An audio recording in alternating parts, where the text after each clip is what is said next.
Olá, pessoal, tudo bem? Sejam bem-vindos ao Bittencourt Cast. Eu sou o Huberto Damas, diretor de Estratégia e Transformação do Grupo Bittencourt. Bittencourt é uma consultoria de mais de 4 décadas de experiência em franchising e desenvolvimento de redes de negócio. Estamos aqui na ABF Expo, né, para compartilhar com vocês reflexões estratégicas sobre o papel das marcas na construção de legados, na transformação do mercado e na evolução do varejo e franchising no Brasil.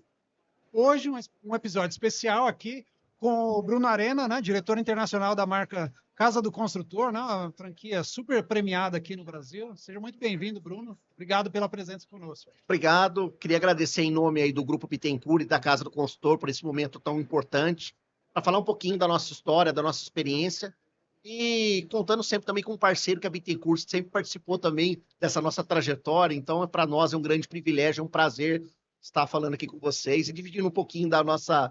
A gente é do interior do estado de São Paulo, né? Então a gente brinca que é o nosso caos, né? Contar um pouquinho dessa nossa história, dessa nossa trajetória. Obrigado. Muito bom, adoro um caos, né? Uma história, né? E muito legal.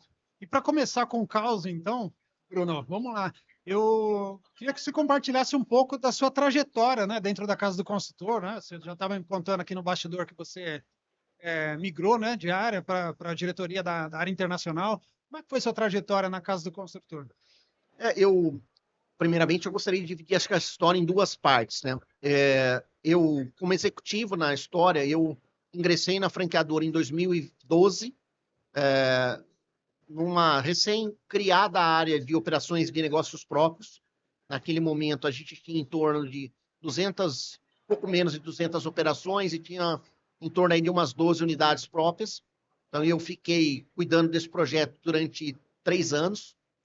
Em 2015, a convite do seu Pautino Cristofoletti, o fundador da rede, eu passei a ser coordenador da área de consultoria de campo, dada a experiência acumulada por estar à frente de lojas, né? Eu acho que isso acaba acreditando a gente, conhecimento... O coração está lá na ponta, né? Você vive tudo, né? Exatamente, né? Eu falo que a área de operações, e aí, isso logicamente depende do modelo de cada franquia, mas a área de operações, de fato, é o dia a dia, né? É o briefing, aquilo, é o respirar da franqueadora no contato direto com o franqueado, né? Aí eu me lembro, eu fiquei em torno de 4 anos diretamente cuidando da área de consultoria de campo, viajando, trabalhando, quer dizer, e aí fico muito contente por ter conhecido muito a fundo os meus franqueados, né? E aí, em março de 2020, um pouquinho antes da pandemia, a convite de uma nova reformulação aqui da estratégia da companhia, eu assumi a área de expansão nacional e implantação de unidades.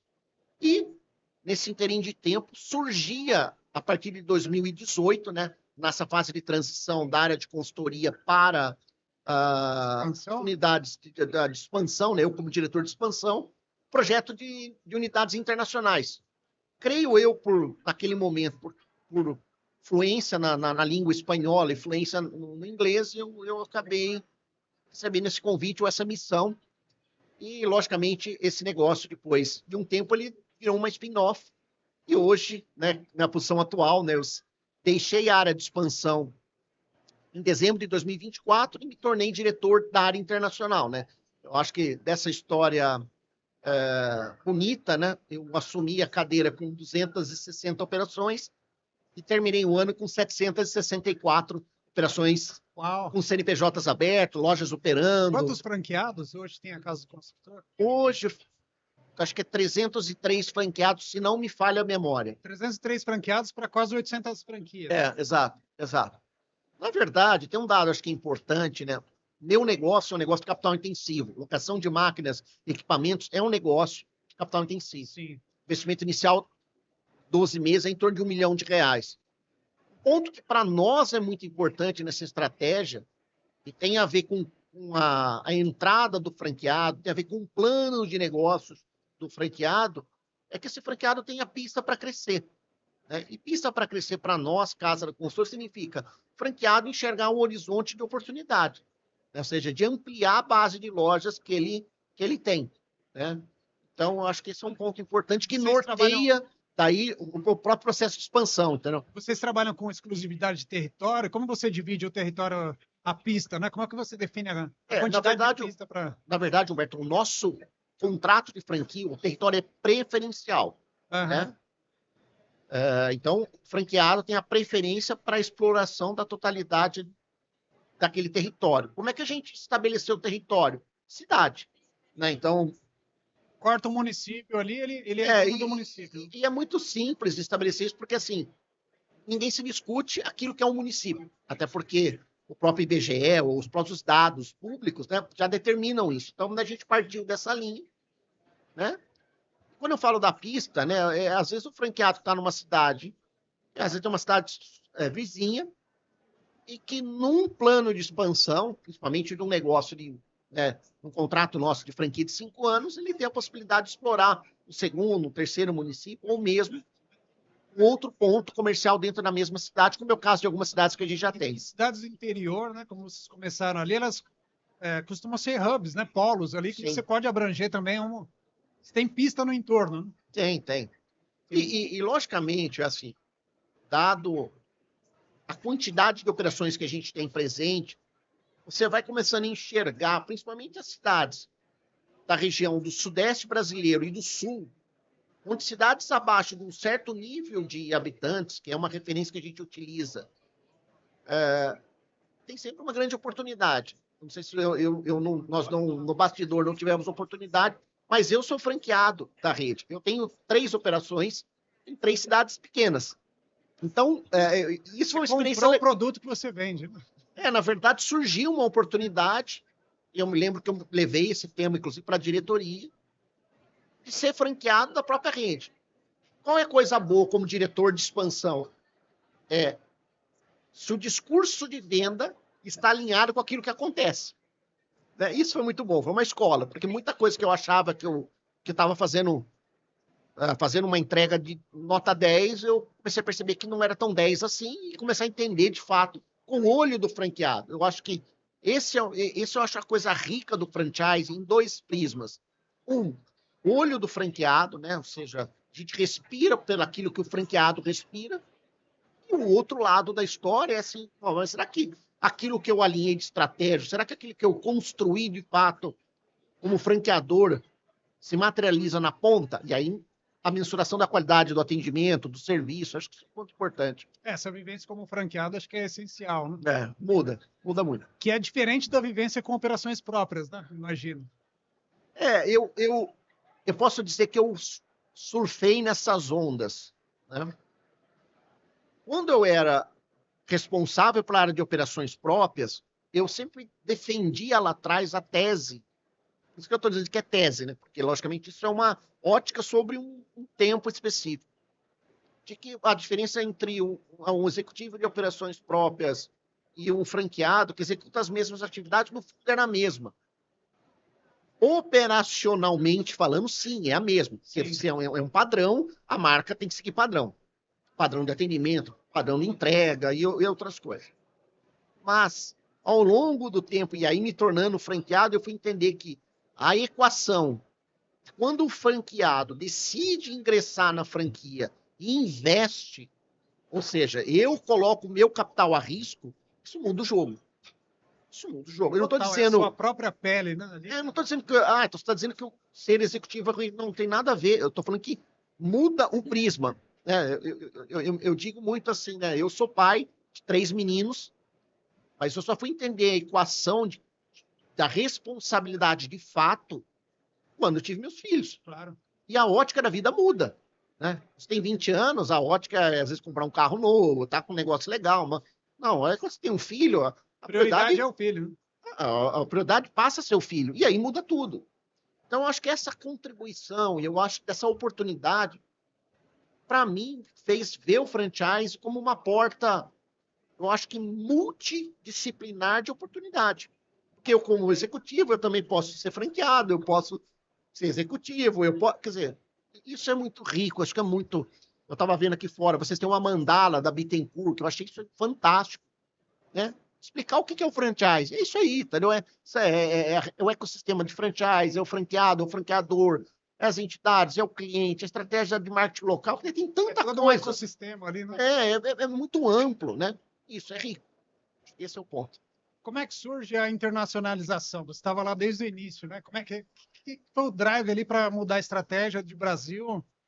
Então, na verdade, eu estava te contando no bastidor, assim, a internacionalização da marca acontece meio que por, eu vou dizer, o acaso, porque no fato nós não tínhamos até então, né, o processo começou em 2018, de maneira intencional, como é hoje, seja, criado uma diretoria, com estratégia, com planejamento, né, de ir para o internacional. Até porque, na época, quando em 2018 surgiu a primeira operação, no Paraguai, ainda a rede tinha muito o que crescer no Brasil, mas muito ainda. Nós estávamos com menos de 200 operações, Aham. né? Então, assim, existia uma pista, né? Uma estrada a ser feita, uma execução a ser cumprida. Muita expansão para fazer ainda. Muita coisa. E aí, de maneira muito inteligente, a companhia decidiu não ir para o internacional naquele momento, porque, de fato, questão de foco. Se nós começa a dar muito tiro para muito lado, né? Ou seja, começa querer fazer muita coisa, você acaba não fazendo nada direito. Mas é o que eu falo, né? Na feira de franquia em 2017, o nosso franqueado Gino, que hoje é o nosso primeiro franqueado internacional, ele veio aqui, nos procurou, ele estava interessado em uma franquia, ele sabia que o mercado brasileiro era uma referência, ele descobriu que existia uma entidade chamada ABF, que fazia um trabalho muito bom, e ele veio para cá. Então, na verdade, essa história de 2018 da primeira franquia foi muito por ter esse interessado em franquia, de ter semelhança com o mercado de construção civil, de ele ter nos procurado, de ter acertado o timing correto, de ver que tem um perfil legal, né? Isso eu acho que é um ponto muito importante. O perfil do franqueado. Ponto fundamental, né? Porque a gente se conecta com pessoas, né? Não necessariamente. Principalmente no internacional, né? E no internacional tem uma outra Tem outra preocupação. complexidade ali. Além de legislação, cultura e não sei o quê, você tem uma outra situação. A primeira operação fora do Brasil, você não pode errar no país, né? Porque quando ela é de maneira exitosa, é muito tranquilo, cara, vai em voo de cruzeiro. Mas quando você faz isso de maneira errada, a consequência do erro Pode matar uma estratégia futura de pode você ter que eventualmente recuar, ter que passar 2, 3 anos, ou eventualmente fazer alguma coisa para consertar isso. Então, a gente fala muito, né? Tanto na BF, até na Bittencourt, nas várias palestras que a gente já viu, cara. Seleção do perfil do franqueado. E aí, independente se é internacional ou não, é fundamental. Outra coisa, plano de negócio. Né? Eu sempre falo que plano de negócio ele tem a ver com alinhamento de expectativa entre franqueado e franqueador. Um exemplo muito clássico, eu vou dizer um pouco do nosso caso. Chega um franqueado, fala, eu quero ganhar R$1 milhão por mês no meu bolso com uma loja, isso não encaixa no meu modelo de negócio. Né? Não consigo fazer essa cifra. Então, mas eu gosto do seu negócio, quero ir. Não, então vou ter que montar um plano para você de 20, 30, sei lá quantas operações para que você atinja esse resultado. E o investimento adequado para isso. Né? E o investimento adequado, tempo, né? Como é que isso vai funcionar? Quer dizer, como é que eu me capitalizo? Quer dizer, então tem uma série de outros temas, independentemente disso. Por isso que eu falo que a segunda etapa é um bom plano de negócio. E terceiro, é de fato uma vivência no mercado local. E no internacional tem uma outra chave, que é como eu traduzo a cultura de uma marca pensada, que nem no nosso caso, no mercado brasileiro, como é que eu traduzo isso no mercado paraguaio, uruguaio, argentino. Imagino que no caso de vocês até a tecnologia, né, típica do país. Assim, que tipo de equipamento pode até mudar isso? Geralmente no nosso caso, isso é até uma vantagem do nosso segmento, é que assim, a maioria do mix de produto é mundial.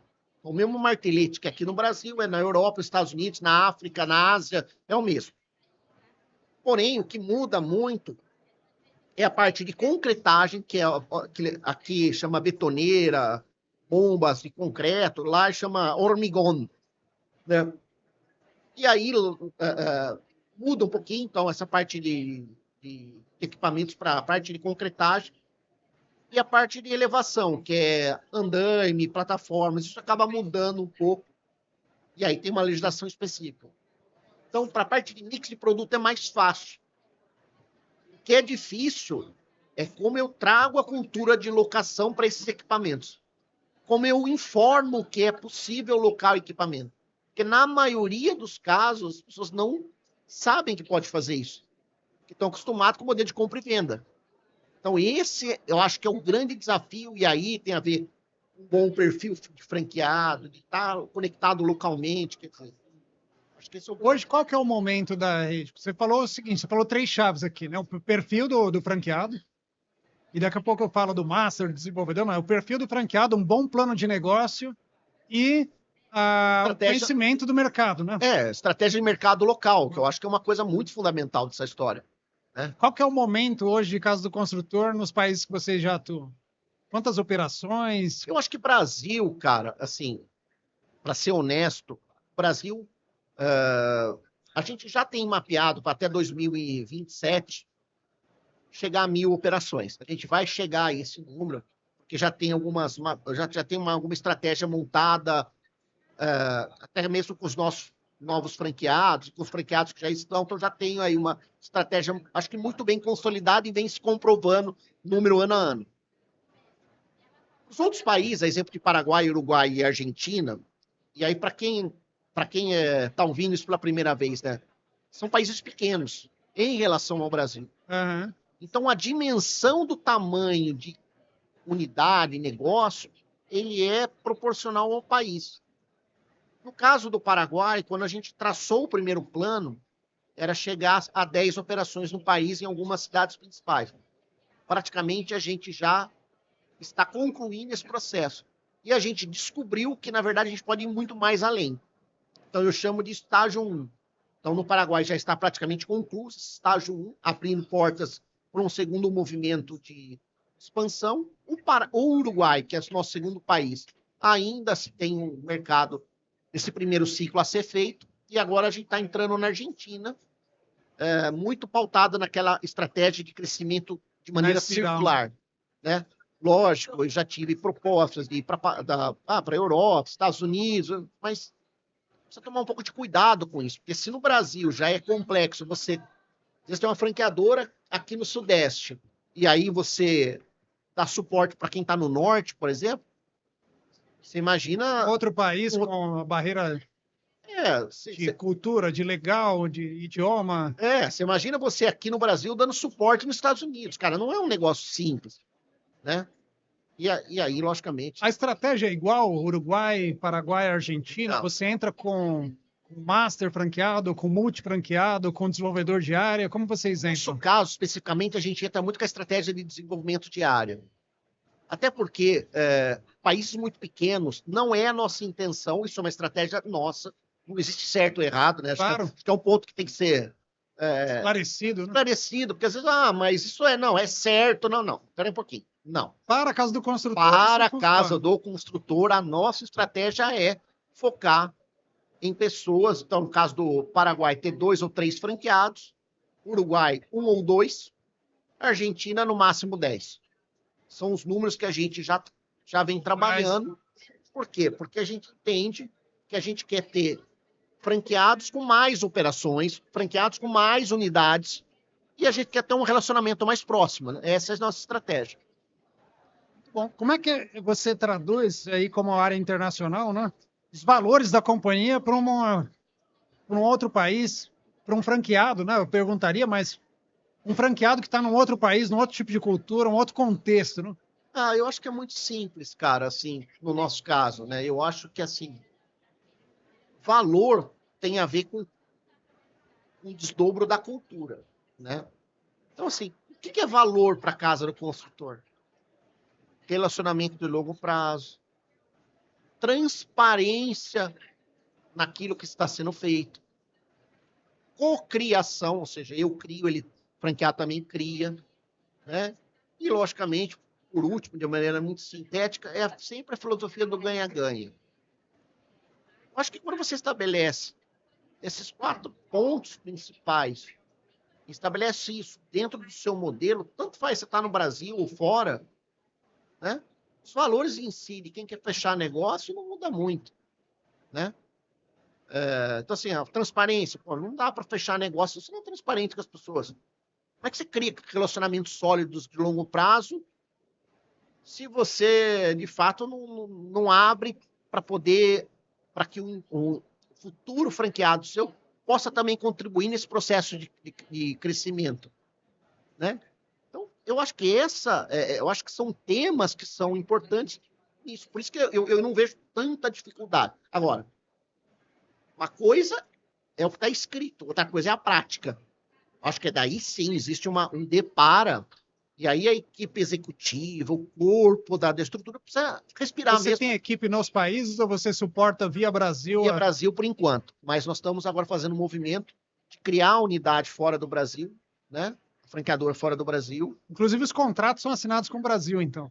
Ainda assim, mas já estão sendo transferidos para essa empresa que a gente está abrindo fora do Brasil, e aí fazer a contratação direta. Né? Porque tem um detalhe que é importante para quem quer internacionalizar, que é assim, quando você traz o dinheiro para o Brasil, existe uma questão tributária. Claro.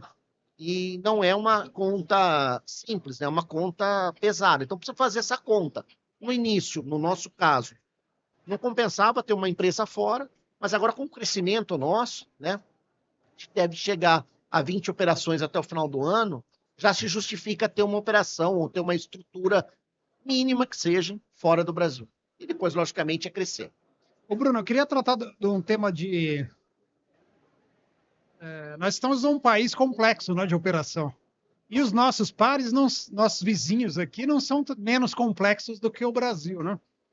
Ao mesmo tempo, as empresas brasileiras já se habituaram com esse tipo de ambiente complexo, né, e tem planos sólidos de expansão. Né? Vocês têm uma perenidade no mercado, né? Uma expansão muito bem sucedida que você conduziu. Como é que vocês conciliam um plano de expansão arrojado, né? Você está falando em 1.000 operações, com a necessidade de performance financeira, né? Vamos abrir 1.000, mas não é 1.000 de qualquer jeito, é 1.000 performando, né? Garantindo a perenidade. Eu acho que é assim. Acho que você tocou no ponto. Nós respiramos pelo nariz do franqueado. Franqueado sadio, um franqueado com boas operações, são franqueados que provavelmente tenham capacidade de dar passo a tudo. A gente falou no início da pista, né?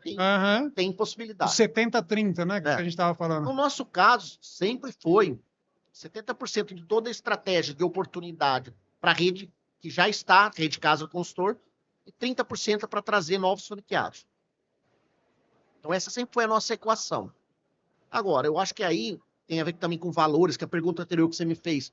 Nós temos que ter a maturidade, e aí a área de operações cuida muito bem disso, né? E da universidade corporativa, franqueado está com problema de performance. Não adianta eu insistir a tese que eu devo vender mais loja, abrir mais operação, porque eu só exponencio o problema. Às vezes, o melhor momento, o movimento mais correto é fazer assim, cara, para. Né? Eu me lembro muitas vezes de não vou citar, né, nome de um franqueado meu, mas o cara fica voando, faturando bem, mas ele tinha um problema de formação de liderança crônica. Eu falei, cara, você vai, num dado momento, não dar conta, porque você é humano, você... Então, eu bloqueei o processo dele de expansão enquanto ele não resolvesse essa questão de formação de mão de obra. Também eu tenho uma parte dessa história, né? Eu tenho uma responsabilidade nisso. Porém, eu preciso também ter conversa adulta. Eu não posso infantilizar o franqueado, eu tenho que ter a conversa adulta. Isso é uma das chaves da perenidade da rede e do sucesso? Creio que sim. Né? Porque, assim, expandir a qualquer custo, eu pessoalmente acho que não é o caminho. Acho que a expansão é um processo extremamente estratégico para as empresas. As empresas devem crescer, mas devem ponderar esse tipo de tema. Né? Qual é o custo do crescimento? Com quem eu faço? Quais os modelos que devo fazer? Por aí vai. Acho que é isso. O que vem de inovação no setor, assim, que você imagina? Porque se a gente olha um ambiente geral de negócio, está todo mundo falando em transformação por meio de inteligência artificial. Né? Se a gente olha o que ocorreu na pandemia em um ambiente na China, né? As construções, a construção civil evoluindo muito, né? Fazendo coisas muito mais rápidas. No segmento Casa do Construtor, o que que você enxerga aí de próximo passo, inovação? Existe algo tão disruptivo? Eu acho que, assim, muito se discute sobre inteligência artificial, muito se discute sobre integração de tecnologia e aplicação e uso, principalmente para o varejo. Você citou bem China. China é um case, né? Eu acho que quem nunca teve a experiência deve se investir um pouco nessa questão. Acho que a China tem aí Nível de inovação muito alto, né? e a velocidade como inova, né? Eu me lembro muito bem, assim, a primeira vez que eu fui para a China foi em 2012. Lá existia moeda. Hoje não existe mais moeda, circula, é QR Code, É aplicativo, né? aplicativo, quer dizer, não se usa mais a moeda por si, né? Então, assim, esse eu acho que a velocidade de adaptação da China e a escala com que ela faz é impressionante. Eu acho que aí tem uma lição de casa de ir aprender, tentar aplicar para o seu negócio. Outra coisa que, assim, muito se fala sobre inteligência artificial, mas tem ainda uma etapa homem-máquina, ele faz parte desse processo, que ainda tem uma depuração, né? No nosso caso, especificamente, o que eu acho, né, que a gente deveria se espelhar no processo futuro, e futuro que eu digo nos próximos 3, 4 anos, que é o que a gente vem nos questionando no nosso conselho de administração e coisa e tal. Que assim, quem hoje no mercado faz um bom varejo, né, no sentido de tecnologia, de entrega, velocidade, cara, é Mercado Livre e iFood. Duas grandes empresas que fala porque eu compro o Mercado Livre, iFood, Quem não, não, hoje em cara, dia diretamente. Cara, tudo, né? cara, você compra agora. Se você quiser comprar um celular agora e entregar, Hoje você hoje consegue. você consegue. Então, como resolver a questão da última milha e essa questão da entrega imediata? Eu acho que no meu caso, que é locação de máquinas e equipamentos, cara, como é que eu garanto que um produto que eu, através de uma plataforma digital, o cliente faz toda a jornada dele digitalmente, e aí aplicação de IA e outras ferramentas, eu garanto para o cara que em 30 minutos ele vai ter o equipamento que ele precisa e que depois de 30 minutos do uso eu já retiro o produto. Então, o meu mercado é um mercado de logística. Pois é isso que eu ia falar, não é no construção civil, né? Você... É mercado de logística. Então, assim, até porque ninguém tem mais vontade, pelo menos eu vou dizer por mim, né? Eu vou atravessar a cidade, andar 20 quilômetros, no caso aqui de São Paulo, que é um caos, para pegar um martelete, um equipamento, um aspirador de pó, para usar, para devolver depois de 20 quilômetros.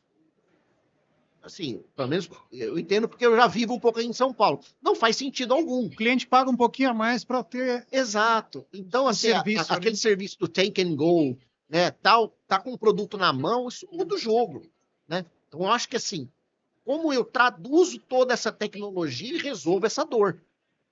Eu acho que esse é o ponto, é saber de fato qual dor eu resolvo e qual dor eu não resolvo. E se essa é uma dor de fato, eu acho que aí tem uma oportunidade de ganho de escala, de valor agregado ao consumidor final, muito grande. Eu acho que é essa a chave do jogo, né? A gente vê muito sobre discussão sobre last mile, no friction. Quer dizer, cara, como é que a gente resolve todos esses problemas e melhora a percepção? Tudo se aplica ao seu mercado também, né? Tudo, né? Por isso que eu falo assim, parece simples e no fato é simples. Agora, tem uma construção que tem que ser feita e isso tem que ser prioridade, porque senão isso acaba sendo, né, discussões que você acaba não levando e, logicamente, precisa segregar um pouquinho aquilo que é tendência, aquilo que é estratégico, aquilo que, cara, para o meu negócio, neste momento não se aplica, e aí fazer uma matriz de seleção disso. Se tivesse que projetar a casa do construtor para 5, 10 anos, como é que você enxerga? Como é que seria essa visão de futuro? Eu acho que a casa do construtor, acho que locação, né, acho que o tema principal é a posse. É como eu olho para esse tema posse, é ter posse sobre algo. No futuro, eu acho que a casa do construtor migra para uma gestão de locação de qualquer coisa. Ah, eu quero alugar uma mesa, que nem nessa aqui no estúdio, não, eu forneço. Ah, eu quero alugar um vidro. Ah, por que não? Então, assim, eu acho que cada vez mais as pessoas... O mix de produto vai evoluir nesse sentido. A gente chama muito de linha de produtos de cauda longa, né? Pode ser que implemente várias coisas, que pode ser que dentro desse negócio saia outros negócios. Vou dar um exemplo, né? A gente, caso consultor, começou com locação de máquinas e equipamentos para construção civil. Aí a gente começou a implementar a linha de jardinagem, agora a linha branca, que é a linha de extratora, aspirador de pó, robô de limpeza, lavadora, aí, coisa e tal. Para a pessoa física. Para a pessoa física. E aí surgiu um outro negócio que a gente vai trazer no próximo ano aqui para a feira, que é uma novidade, que é um negócio de locação de locação de produtos hospitalares. Cama, respirador, cadeira de roda, muleta, todo quanto é tipo de produto para o ramo médico, para as pessoas que precisam, às vezes, alugar N produtos. Então, assim, no produto de cauda longa, você pode criar outras redes ou outras oportunidades. Né? Então, só para citar um exemplo aqui, material daquilo que aconteceu. E, de fato, aconteceu isso com a gente. Já está em curso, né? Essa já mudança. está em curso, já está sendo testado, inclusive, em 3 cidades aqui. Ainda é um projeto, eu não gostaria de abrir isso, mas nós estamos testando. Tem se provado muito exitoso, é um modelo que não cabe dentro da casa do consultor, mas é um modelo que pode agregar dentro daquilo que você entende como jornada. Então, no futuro, o franqueado pode ter 2. Um ecossistema de locações igual. Amplo, né? Amplo. Né? Amplo. Primeiro, eu gostaria, Humberto, de agradecer você, agradecer o pessoal da Bittencourt por essa oportunidade de falar um pouquinho da casa do consultor, mas eu acho que é uma construção coletiva, né? Para mim, a prova eficiente de que o modelo funciona é quando eu coloco o franqueado como protagonista e o franqueador como co-protagonista dessa história. Por isso que eu te falei, você fez uma pergunta, para mim é a chave do jogo. Os valores. Como é que estão os valores de fato? E valor de fato é aquilo que você percebe na ponta. Então, eu acho que o mérito da Casa do Consultor se dá pelo mérito que os franqueados contribuíram nesse processo. Acho que é isso que eu gostaria de dar de palavra final.